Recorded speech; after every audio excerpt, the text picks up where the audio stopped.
So hello everybody, welcome back to my new video.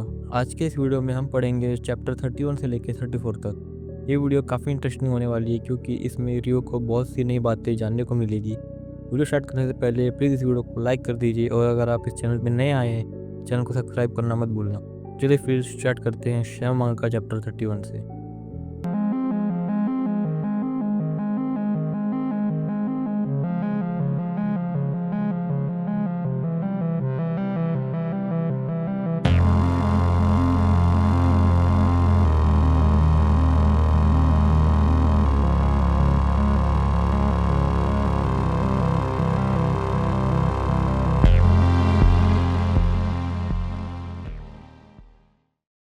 Chapter के start में हम देखते हैं 16 साल का रियो हाथ में चाकू लिए अपने घर में खड़ा होता है।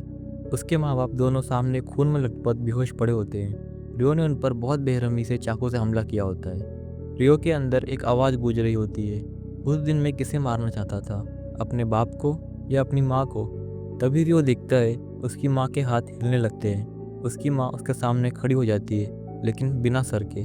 फिर नीचे फ्लोर पे पड़ा सर उठकर बॉडी से जुड़ जाता है। ज़ॉम्बी की तरह चलती हुई माँ रियो की तरफ बढ़ने लगती है। डरा हुआ रियो चिल्लाता है, मेरे पास मत आओ। उसकी माँ उससे पूछती है, ये तुमने क्या किया रियो? रियो बहुत ज़्यादा घबरा जाता है। उसकी माँ के दोनों हाथ बड़े हो जाते हैं और वो रियो को जकड़ लेती है।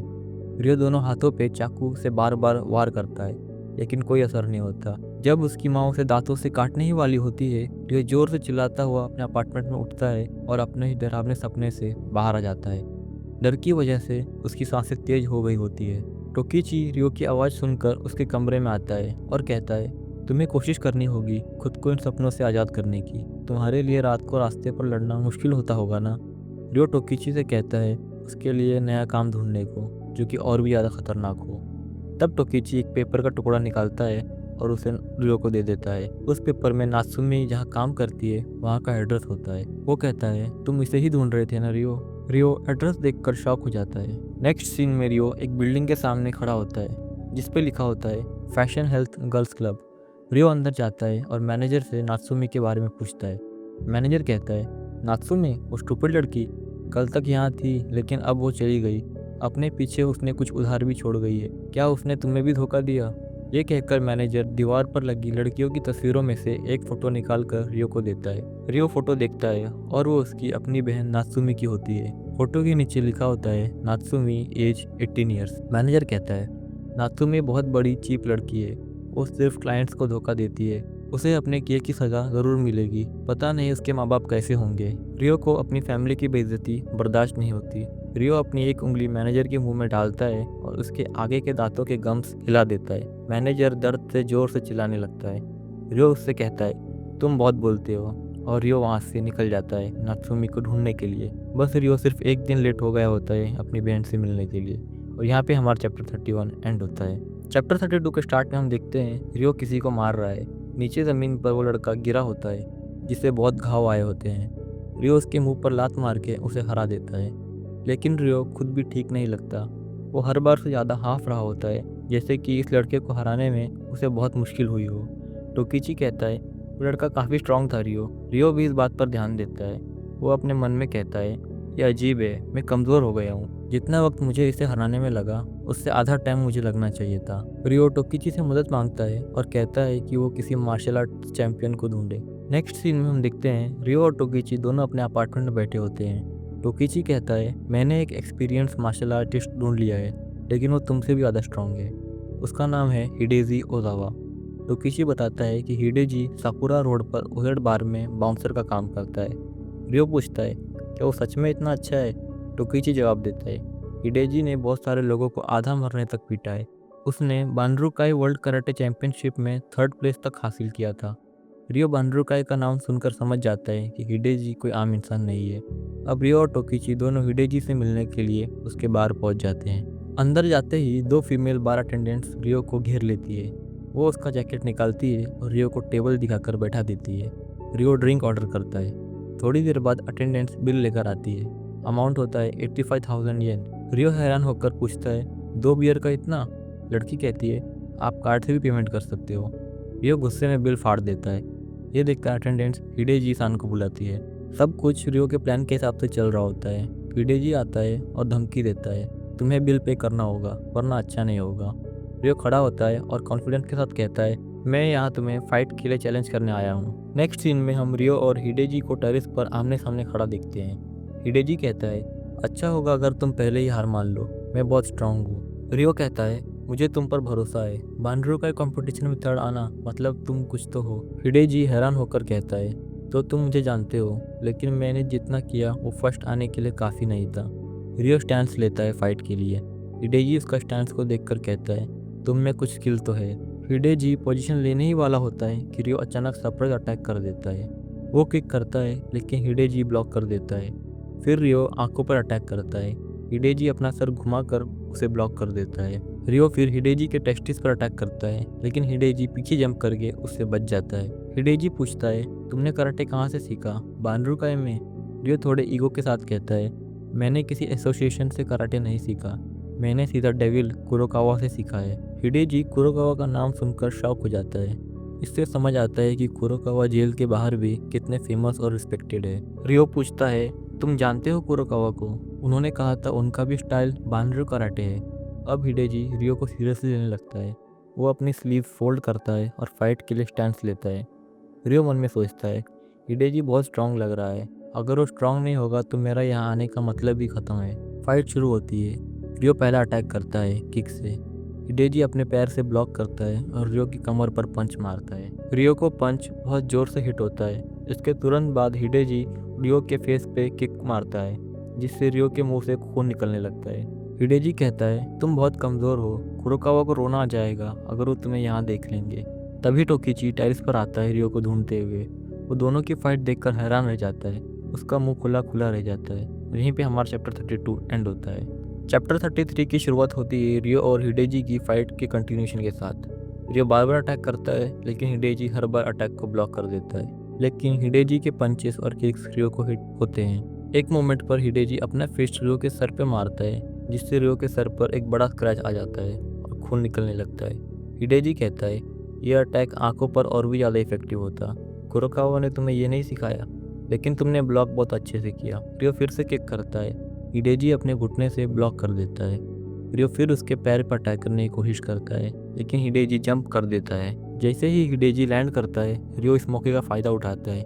रियो तुरंत हिडेजी के फेस पर हिट करने में सक्सेसफुल हो जाता है, मगर हिडेजी भी तुरंत रिएक्ट करता है और अपने एल्बो से रियो के आईब्रोज पर स्ट्राइक करता है। रियो का आधा चेहरा खून से भर जाता है। हिडेजी कहता है, बहुत दिनों बाद कोई मुझे हिट करने में सक्सेसफुल हुआ है।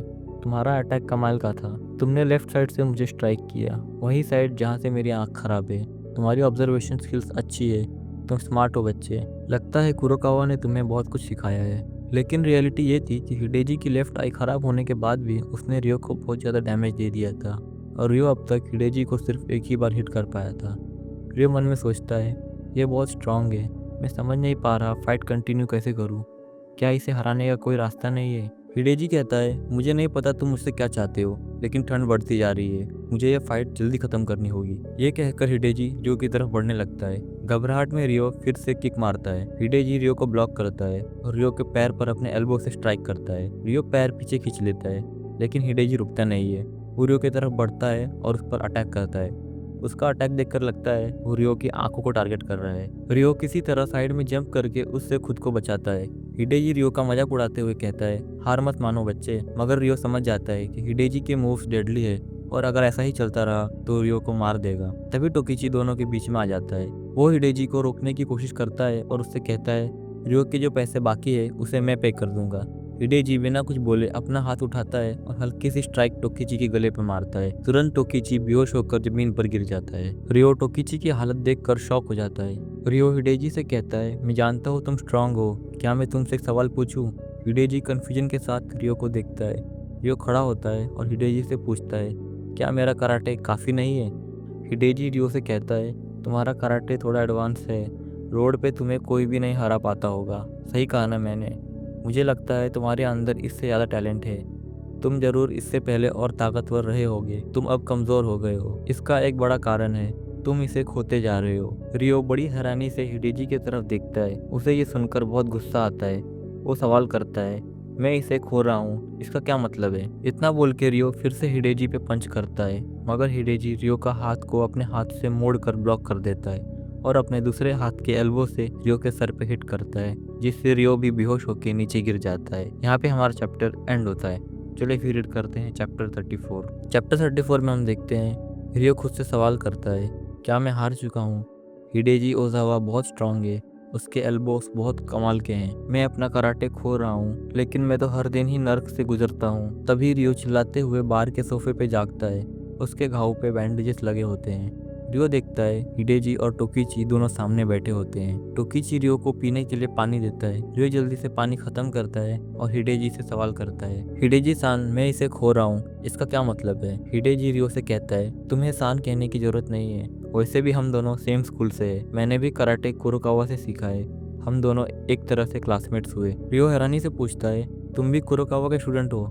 हिडेजी कहता है, अब तक के सबसे ताकतवर फाइटर और बैंड्रोकाई कराटे के डेप्यूटी ट्रेनर केंजी कुरोकावा, जिन्हें लोग डेविल के नाम से भी जानते हैं, मैंने उनसे ही कराटे सीखा है। हिडेजी टोकीची को मंकी बोलता है और कहता है, मैंने उस मंकी से सुना तुम रियो नारुशिमा हो। कुरोकावा ने तुम में इंटरेस्ट दिखाया, तुम इसे खो रहे हो। मैंने इसलिए कहा क्योंकि तुम अब सिर्फ कमज़ोर नौसिखिए लोगों के साथ फाइट करते हो। मेरे खुद के हाथ धीरे धीरे पैरालाइज हो रहे हैं, जिसकी वजह से मैं कमज़ोर हो रहा हूँ। विस्की, सिगरेट और औरत, फाइट्स, ये सारी चीज़ें मेरे डाउनफॉल का कारण है। हमारी फाइट में भी अगर तुम और 10 सेकंड तक टिक जाते तो मुझे हरा देते। मैं जल्द ही बेहोश होने वाला था। मेरे पास ज़्यादा एक्सपीरियंस है, इसलिए मैं ज़्यादा अच्छा एक्टर भी हूँ। रियो चुपचाप हैरानी से हिडेजी की बातें सुन रहा होता है। हिडेजी आगे कहता है, मैं चाहता था लोग मुझे एक नॉर्मल कराटे एक्सपर्ट की तरह देखे, लेकिन एक दिन नशे में मैंने अपनी एक आंख खो दी। तुम्हें भी अपनी जिंदगी के बारे में सोचना चाहिए रियो, जब तक तुम ये सब क्लियरली देख सकते हो। रियो हिडेजी की एडवाइस को सीरियसली लेता है, क्योंकि रियो भी वही कर रहा होता है जो गलती हिडेजी ने किया था। हिडेजी अचानक चौंकते हुए रियो से कहता है, जिसे उसे यह बात अचानक याद आई। वो कहता है, तुमने कहा था कि मैं कंपटीशन में फर्स्ट प्राइज नहीं जीत पाया। तभी हिडेजी के हाथ से विस्की का ग्लास नीचे गिर जाता है। हिडेजी खांसते हुए उसका हाथ अपने मुंह पे रखता है। उसके हाथ पे उसके मुंह से निकला खून दिखता है। हिडेजी खुद तो कंट्रोल करने की कोशिश करता है, मगर वो नहीं कर पाता और उसके मुंह से खून की उल्टी होने लगती है। रियो हिडेजी को संभालता है और टोकीची से एम्बुलेंस बुलाने को कहता है, मगर हिडेजी रियो को मना कर देता है, ये कहकर कि मुझे डॉक्टर पे भरोसा नहीं है। रियो एम्बुलेंस की जिद करता है, मगर हिडेजी अपने फैसले पर अड़ा रहता है। वो कहता है, ये सब कुछ नहीं है, मुझे बस कुछ देर दो, मैं ठीक हो जाऊंगा। इसके कुछ देर बाद हिडेजी सोफे पे सिगरेट पीते हुआ बैठा होता है। रियो उससे पूछता है, क्या तुम्हारी हालत सच में इतनी बुरी है? हिडेजी रियो के सवाल को इग्नोर करते हुए उससे कहता है, तुमने कहा था ना कि मैं फर्स्ट प्राइज नहीं जीत पाया। तुमने सही कहा। टूर्नामेंट के फाइनल में मैं हारा, लेकिन उसकी वजह होन्सुके माके थे। होन्सुके माके ये जापानीज वर्ड है जो कि जूडो कराटे में यूज होता है, जिसका मतलब होता है फाउल की वजह से हारना। हिडेजी कहता है, फाइट में मैंने अपने अपोनेंट को क्लोज कॉम्बैट में अपने एल्बो से हिट किया था, जो कि रूल्स के खिलाफ था, पर उसमें मैं अपनी हार नहीं मानता। मैं हारा सिर्फ उन रूल्स की वजह से। हिडेजी आगे बता ही रहा होता है कि वो फिर से खांसने लगता है। रियो कहता है, मैं समझ गया, तुम अब बात मत करो। मैंने देखा था तुम अपने एल्बो से कितनी जोर से हिट कर सकते हो। हिडेजी कहता है, मैंने सब कुछ खो दिया है, पर मुझे इस बात का बुरा नहीं लगता। मैं अपने इस कराटे का शुक्रमंद हूँ, क्योंकि इसी की वजह से अब मैं अपने खाली हाथ के साथ खड़ा हूँ। यहाँ पर हिडेजी ने बहुत ही कमाल की बात बोली है, क्योंकि कराटे शब्द का मतलब ही होता है खाली हाथ, और हिडेजी ने भी अब सब कुछ खो दिया है, उसके हाथ खाली है। मतलब वो कहना चाह रहा है उसने कराटे को जिया है और आखिरी समय में उसके पास सिर्फ कराटे बचा है। हिडेजी रियो से कहता है, तुम मेरी हालत पे हंस नहीं रहे हो, और धीरे से हिडेजी के हाथों से सिगरेट गिर जाती है और हिडेजी ओजावा यहाँ पे अपनी बीमारी की वजह से मर जाता है। अब नेक्स्ट सीन में हम रियो और टोकीची को हिडेजी के घर पे देखते हैं। हिडेजी के जाने के बाद रियो और टोकीची हिडेजी के घर में उसके फैमिली मेंबर्स को इन्फॉर्म करने के लिए आए होते हैं, मगर अंदर कोई नहीं होता है। टेबल पे सामने एक बॉक्स पड़ा होता है, शायद उसमें हिडेजी की ऐश रखी होती है। शायद रियो और टोकीची ने हिडेजी का फ्यूनरल कर दिया होता है, मुझे कंफर्म नहीं है वो बॉक्स में क्या है। टोकीची कहता है, उसने सच में सब कुछ खो दिया था। वो इस उम्र में भी यहाँ पे अकेला रहता था। मैंने उसके एड्रेस बुक के अंदर के नंबर्स पे कॉल लगाया, मगर कोई भी यहाँ आने को तैयार नहीं था। आखिर उसके कराटे ने उसके लिए किया ही क्या? रियो उदासी में शांत चुपचाप घर में खड़ा बस उस बॉक्स को देख रहा होता है। हिडेजी के घर के बाहर एक रोल्स रॉयस आके रुकती है। अंदर से बांड्रो का कराटे एसोसिएशन के हेड केंसुके मोचिजुकी बाहर आता है। हो सकता है टोकिची ने ही फ़ोन करके उसे भी इन्फॉर्म किया हो। अब केंसुके और हिडेजी इन दोनों के बीच में क्या कनेक्शन था, हम देखेंगे नेक्स्ट चैप्टर में। यहाँ पे हमारा चैप्टर एंड होता है। केंसुके और रियो दोनों ही एक दूसरे से पहली बार मिलने वाले होते हैं और केंसुके को एक फाइटर की तलाश भी होती है। तो चले फिर आगे क्या होता है ये जानने के लिए चैनल को सब्सक्राइब करें और वीडियो को लाइक करें। तो मिलते हैं गाइस न्यू वीडियो में।